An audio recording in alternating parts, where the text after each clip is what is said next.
السلام علیکم ورحمۃ اللہ وبرکاتہ۔ طلباء عزیز، آج انشاءاللہ ہم مخففات و نشانات کے بارے میں معلومات حاصل کریں گے۔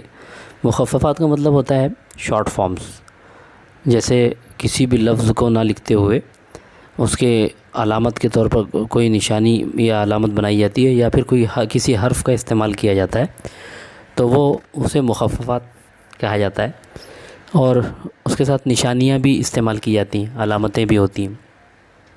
تو اسی کے بارے میں ہم انشاءاللہ معلومات حاصل کریں گے۔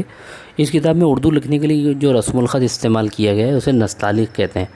یہ جو کتاب میں آپ کو اردو لکھنے کا جو طریقہ نظر آ رہا ہے، جس انداز سے اردو لکھی ہوئی ہے، یہ اسے نستعلیق کہتے ہیں۔ یہ خط نستعلیق ہے۔ تو رسم الخط کسے کہتے ہیں؟ لکھنے کا طریقہ، جس انداز سے اس میں یہاں اردو لکھی ہوئی ہے، یہی رسم الخط ہے۔ تو یہ اسے نستعلیق کہتے ہیں، اور عام طور سے اردو کتابیں خط نستعلیق ہی میں لکھی جاتی ہیں۔ اس طرز تحریر میں چند مخصوص مخففات اور نشانات کا چلن عام ہے۔ تو یہ جو طرز تحریر ہے، یعنی نستعلیق ہے، اس میں کچھ نشانیاں، کچھ علامتیں لگائی جاتی ہیں اور ان کا استعمال کیا جاتا ہے۔ ان کے بارے میں ہم معلومات انشاءاللہ اس میں حاصل کریں گے۔ اس سے کیا ہوگا کہ اردو پڑھتے وقت یا لکھتے وقت ہم کو اس سے بہت مدد ملے گی انشاءاللہ۔ پہلی نشانی جو ہمارے سامنے نظر آ رہی ہے، آپ کو دکھائی دے رہی ہے، تو یہ بیت یا شعر کا نشان ہے۔ یعنی جب ہم کو کوئی شعر لکھنا ہوتا ہے عبارت میں، جیسے ہم کوئی مضمون لکھ رہے ہیں، مضمون لکھتے وقت اگر ہم کو کوئی شعر بیچ میں لکھنا ہے تو ہم کیا کریں گے کہ جو پیراگراف چل رہا ہے جہاں بھی ہم کو شعر لکھنا ہے، تو اوپر جو پیراگراف کی جو آخری سطر ہے اس کے آخر میں یہ نشان لگائیں گے، اور یہ نشان لگانے کے بعد پھر نیچے ہم شعر لکھیں گے۔ اس کے بعد پھر اس کی نیچے کی لائن سے ہم وہ مضمون کو کنٹینیو کریں گے۔ تو یہ جو نشان ہے، یہ بیت یا شعر کا نشان ہے۔ یعنی بیت بھی شعر کو کہتے ہیں، تو شعر لکھنے کا نشان ہوتا ہے۔ اس میں ہم اگر ایک شعر لکھ رہے ہوں یا چند بند بھی، یا پھر بند لکھ رہے ہوں، پورا 5-6 اشعار لکھ رہے ہوں، تو بھی اس کا استعمال کیا جا سکتا ہے۔ تو شعر لکھنے یا بند لکھنے کے لیے اس کا استعمال ہوتا ہے۔ پھر اس کے بعد دوسری جو نشانی آپ دیکھ رہے ہیں، یہ دوسرے نمبر پر، تو یہ جو نشانی ہے، یہ دوسری نشانی جو ہے، یہ بھی مصرعے کے لیے آتی۔ اگر ہم کو پورا شعر نہیں لکھنا ہے بلکہ صرف ہم کو مصرع لکھنا ہے، ایک ہی شعر کی ایک لائن لکھنی ہے، ایک سطر لکھنی ہے، ایک مصرع لکھنا ہے، تو اس کے لیے یہ علامت لگائی جاتی ہے۔ عین لکھ دیا جاتا ہے، یہ چھوٹا سا حمزہ بنا دیا جاتا ہے، یہ اس طرح علامت بنا دی جاتی ہے۔ تو یہ تینوں علامتیں استعمال ہوتی ہیں مصرعے کے نشان کے طور پر۔ تو ویسے ہی لکھیں گے ہم، جیسے آپ نے ہم اپنے ہمسائے میں دیکھا تھا کہ ایک مصرع لکھا ہوا تھا، تو اس کو آپ دیکھیں گے وہاں پر نشانی لگی ہوئی ہوگی اس طرح کی، اور نیچے وہ مصرع لکھا ہوا ہے۔ تو یہ اس کا استعمال مصرعے کے نشان کے طور پر کیا جاتا ہے۔ اس کے بعد ہم نیچے، اس کے بعد یہ علامت تو آپ اچھی طرح پہچانتے ہیں، تخلص کی علامت۔ تو یہ جو تخلص کی نشانی ہے، یہ تخلص کی نشانی جب شاعر کا تخلص ہم کو لکھنا ہوتا ہے تو وہاں پر ہم یہ نشانی لگاتے ہیں۔ تو یہ جو نشانی ہے، اسے خط بط کہتے ہیں۔ یہ لغت میں اس کو بط لکھا ہوا ہے، یعنی بے پر زبر ہے۔ اور بط اس لیے کہتے ہیں کہ اگر ہم اس کو غور سے دیکھیں تو ہم کو اس کے لکھنے کا جو انداز ہے، یعنی وہ نشانی کا جو انداز ہے، وہ بے تے کے طور پر، بے تے کی طرح لگتا ہے۔ اگر ہم دیکھیں اس کو غور سے تو ایسا لگ رہا ہے کہ وہ بے اور تے کی طرح لکھا ہوا ہے۔ تو وہ نشان چونکہ اس کی طرح ہے، اس لیے اسے خط بط کہتے ہیں، اور اس کو شاعر کے تخلص کے طور پر کی علامت کے طور پر لگایا جاتا ہے۔ اس کے علاوہ واو الف، یہ واو ڈیش الف، تو واو ڈیش الف اس کا مطلب کیا ہوتا ہے؟ ورق الٹیے، ورق کا واو اور الٹیے کا الف، تو ورق الٹیے یہ اس کا مخفف ہے، شارٹ فارم ہے۔ جیسے انگریزی میں PTO استعمال ہوتا ہے، پلیز ٹرن اوور، تو پلیز ٹرن اوور جو استعمال ہوتا ہے، یہ بس اسی طرح اردو میں واو الف استعمال ہوتا ہے۔ اس کے بعد ہم دیکھ رہے ہیں 5ویں نمبر پر الاخ، الاخ استعمال ہوتا ہے۔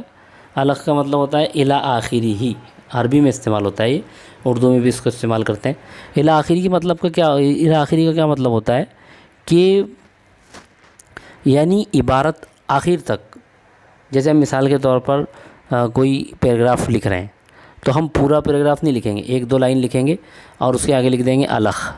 تو الخ کا مطلب کیا ہوگا؟ پورے آخر تک پیراگراف، 1 لائن ہم نے لکھ دی، 1 سطر لکھ دی، اس کے بعد الخ لکھ دیا، اس کا مطلب پورا آخر تک پیراگراف مراد ہو جائے گا اس سے۔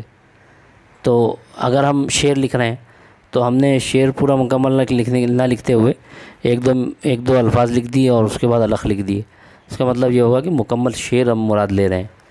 تو اس سے کیا ہوتا ہے کہ یہ جو علامت ہے وہاں استعمال ہوتی ہے جہاں ہم کو جیسے پوری عبارت نہ لکھنی ہو، صرف تھوڑی سی عبارت لکھنی ہو، تو وہاں ہم اس کا استعمال کر سکتے ہیں۔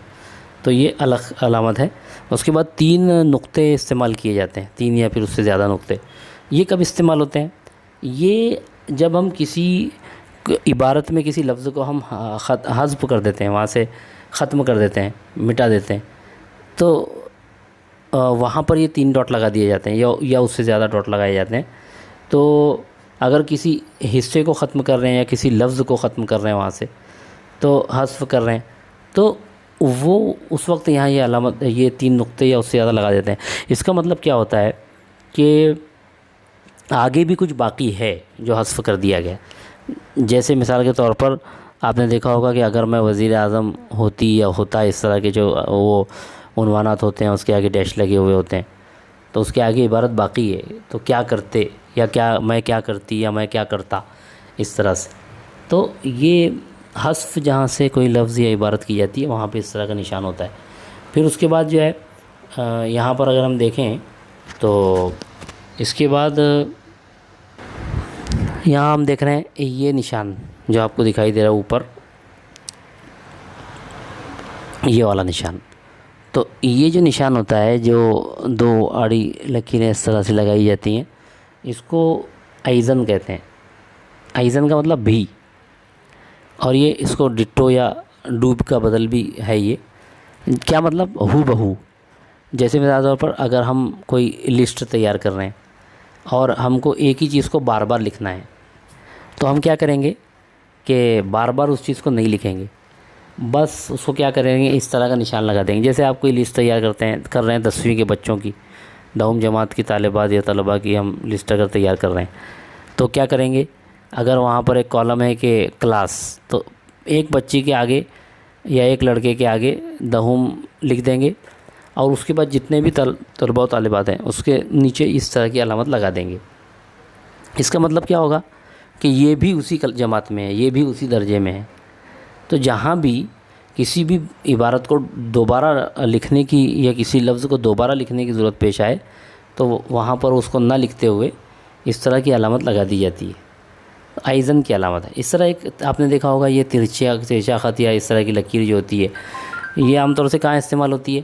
یہ ہوتی ہے یعنی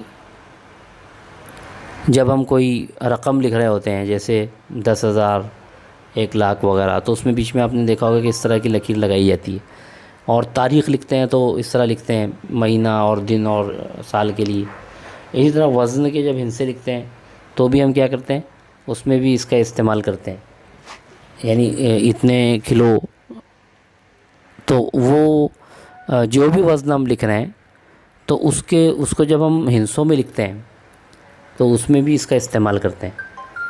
اور کبھی کبھی کیا ہوتا ہے کہ 2 ایک جیسی چیزیں ہیں، جیسے ابھی آپ نے دیکھا تھا کہ بیت اور شعر، ابھی ہم نے دیکھا تھا یہ یہاں پر، یہ دیکھیے بیت، پہلی لائن میں بیت اور اسی آڑی لگی ہوئی ہے شعر، تو یہ ایک ہی ہم معنی الفاظ ہیں۔ یہ 2 ایک جیسی چیزوں کے لیے بھی یہ اس کو استعمال کرتے ہیں۔ اور کبھی کبھی کیا ہوتا ہے کہ یا کے معنی میں بھی استعمال ہوتا ہے، یہ یا یہ، اس طرح سے۔ تو اس طرح یہ جو ترچھا خط یا لکیر ہے اس کا استعمال کیا جاتا ہے۔ اس طرح آپ نے یہ علامت دیکھی ہوگی، عین اور لام اور ہلکا سا ہے کا نشان بنا دیا جاتا ہے۔ یہ علیہ السلام کا شارٹ فارم ہے، یعنی علیہ السلام کا عین، لام اور ہے لے لیا جاتا ہے اور اس کو علیہ السلام پڑھا جاتا ہے۔ تو انبیاء اکرام کا جب نام لکھا جاتا ہے تو وہاں پر علیہ السلام پڑھنا چاہیے۔